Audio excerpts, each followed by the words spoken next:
Have you ever felt like you're walking under a perpetual rain cloud while everyone else seems to be basking in the sunshine?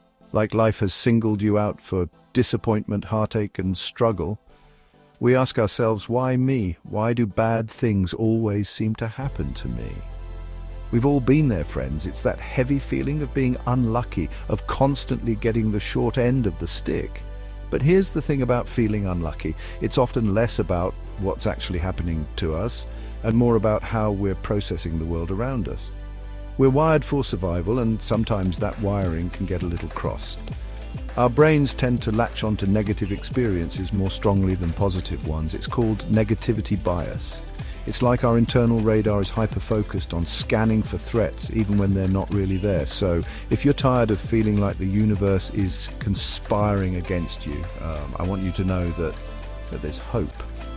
Over the next few minutes, we're going to unpack some of the reasons why you might feel this way, and more importantly, explore some practical strategies to shift your perspective and start feeling more empowered in your life.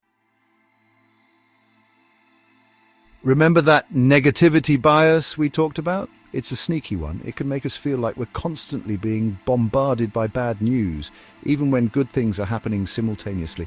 And you know what fuels this negativity bias? Confirmation bias. It's like this.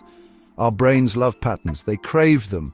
So when we start believing we're unlucky, our brains start looking for evidence to support that belief. We start noticing every little mishap, every red light, every time we spill coffee on our shirts, and we file it away as more proof that we're just destined for misfortune. But here's the catch. We often miss the good stuff because we're so fixated on the bad. We overlook the green lights, the compliments from a stranger, the warm sunshine on our face. We miss the forest for the trees, and we end up feeling like we're living in this bleak, unlucky reality that we've inadvertently created. Think about it. Do you spend more time replaying negative events in your head or savoring the positive ones? If you're prone to feeling unlucky, chances are you're giving more airtime to the negative. And that, my friends, is a recipe for feeling stuck in a rut of perceived misfortune. It's like wearing a pair of glasses with grey-tinted lenses. Everything you see appears a little dimmer, a little less vibrant.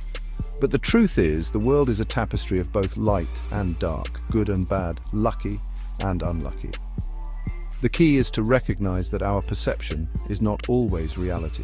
We have the power to choose where we focus our attention. We can choose to dwell on the negative, or we can choose to actively seek out the positive, to retrain our brains to see the good, the hopeful, the lucky moments that are unfolding around us every single day.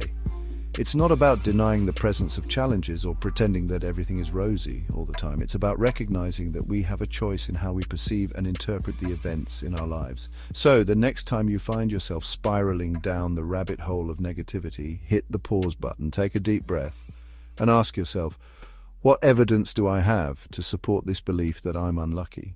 What am I potentially overlooking? You might be surprised by what you discover when you start challenging those negative thought patterns and actively searching for the good. Our pasts have a powerful way of shaping our present, don't they? Sometimes, if we've experienced difficult or painful events, especially in our childhoods, it can make us feel like we're destined to repeat those patterns.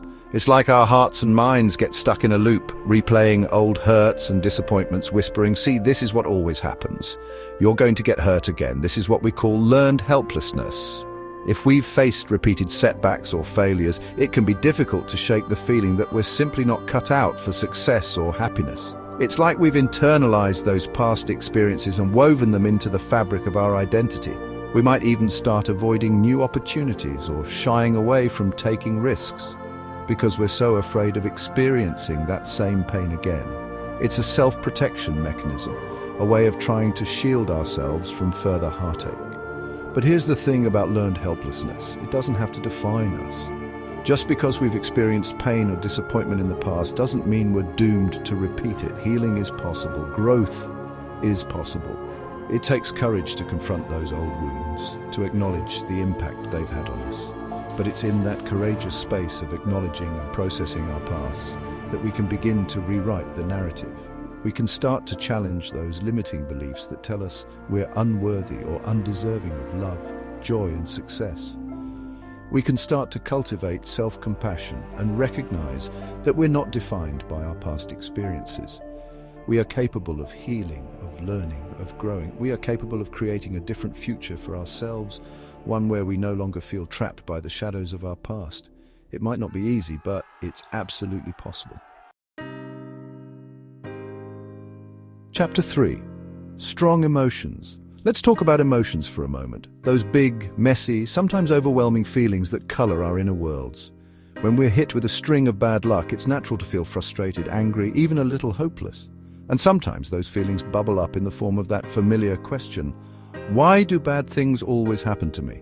It's a visceral reaction, a way of expressing our pain and frustration to the universe. But here's the thing about emotions, they're powerful messengers, they're trying to tell us something. And if we're constantly defaulting to that feeling of being unlucky, if that phrase becomes a mantra, it might be a sign that we're avoiding something deeper. Maybe we're afraid of looking inward, of examining the choices we're making or the patterns we're repeating.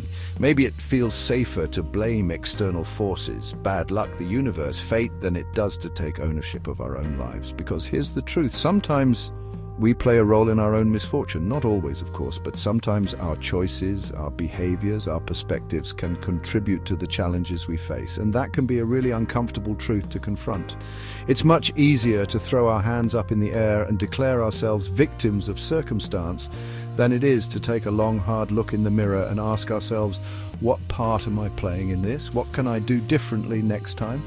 But here's the beautiful thing about self-reflection. It's empowering. It puts us back in the driver's seat of our lives. It allows us to identify areas where we have agency, where we can make different choices, where we can start to create a different reality for ourselves. So the next time you feel that familiar wave of "why me?" wash over you, I invite you to get curious about the message behind the emotion. Chapter 4. Comparing to others. Let's be honest, we live in a world that often feels like one giant highlight reel. Social media, with its curated feeds and perfectly filtered photos, can make it seem like everyone else is living their best life while we're stuck in a rut of bad luck. We scroll through our feeds and we see the vacations, the promotions, the picture-perfect families, and we can't help but compare. And comparison, my friends, is the thief of joy.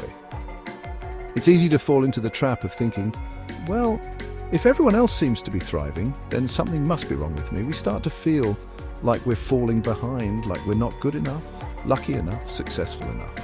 But here's the thing about social media. It's not real life. It's a carefully constructed narrative, a highlight reel designed to showcase the best, the brightest, the most enviable moments. What we don't see are the struggles, the insecurities, the behind-the-scenes chaos that we all experience as human beings. When we compare our messy, imperfect realities to the curated lives of others, we're setting ourselves up for disappointment. We're comparing apples to oranges, and it's a comparison we can never win. The truth is, everyone is fighting their own battles, facing their own challenges, experiencing their own share of bad luck. We're all in this human experience together, and none of us are immune to the ups and downs of life. So how do we stop comparing and start embracing our own unique journeys? It starts with awareness. Recognize when you're falling into the comparison trap, when you're scrolling through social media and feeling that pang of envy or inadequacy. Remind yourself that what you're seeing is not the whole picture, it's just a snapshot, a carefully curated fragment of someone else's life. And then gently redirect your attention to your own life. What are you grateful for? What are you proud of? What brings you joy? Focus on cultivating your own garden instead of constantly peeking over the fence at what's growing in someone else's. Celebrate your own victories, big and small. Embrace your imperfections. And remember, you are enough, just as you are. Chapter 5. How to stop feeling unlucky. So how do we shift this narrative? How do we move from feeling like we're perpetually unlucky to embracing a more empowered and hopeful perspective? It takes time, my friends. It's a process, not a destination, but here are a few steps you can start taking today. First and foremost, cultivate awareness. Pay attention to your thoughts and beliefs. When you catch yourself thinking, here we go again, or why does this always happen to me? Pause and challenge those thoughts. Ask yourself, is this thought helpful? Is it true? What evidence do I have to support this belief? Start to identify those negative thought patterns and gently redirect your focus to something more positive and empowering. Next, practice gratitude. I know it sounds cliche, but trust me on this one. Gratitude is a powerful antidote to negativity bias. When we intentionally focus on the good in our lives, even the small things, it shifts our perspective and helps us to see the world through a more optimistic lens. Start a gratitude journal. Write down 3 things you're grateful for every day. It could be as simple as a warm cup of coffee, a beautiful sunrise, or a phone call with a loved one. The more we practice gratitude, the more we retrain our brains to focus on the positive. And speaking of support, don't be afraid to reach out for help. Whether it's a trusted friend, family member, therapist, or coach, talking to someone about how you're feeling can be incredibly helpful. Sharing our burdens with others can lighten the load and provide us with a fresh perspective. Remember, you don't have to go through this alone. There are people who care about you and want to support you. Allow them to be there for you. Take things one step at a time. Overcoming deeply ingrained thought patterns and beliefs can feel daunting. But remember, progress, not perfection, is the goal. Focus on making small, sustainable changes over time. Celebrate your wins, no matter how small they may seem, and be kind to yourself along the way. Finally, surround yourself with positive influences. The people we spend our time with have a profound impact on our thoughts, feelings, and beliefs. If you're constantly surrounded by negativity, it's going to be that much harder to shift your own perspective. Seek out people who lift you up, who inspire you, who see the good in the world. Surround yourself with individuals who support your growth and encourage you to be your best self. Remember, you have the power to choose your thoughts, your beliefs, and your perspective. You are not defined by your past experiences or by the challenges you've faced. You are capable of creating a brighter, more hopeful future for yourself. It starts with a shift in perspective, a willingness to challenge those old narratives, and a commitment to embracing the good, even amidst the bad. Outro, you are not alone. If you're feeling discouraged, remember you are not alone. We all go through periods where we question our luck, where we feel like the world is against us. But here's the truth, you are stronger than you think. You are more resilient than you realize. You have the power within you to shift your perspective, to rewrite your story, and to start creating a life that feels aligned with your values and aspirations. It might not be easy, but it will be worth it. Thank you for joining me today. Until next time, take care of yourselves and remember, you are braver than you believe, stronger than you seem, and more loved than you could ever know.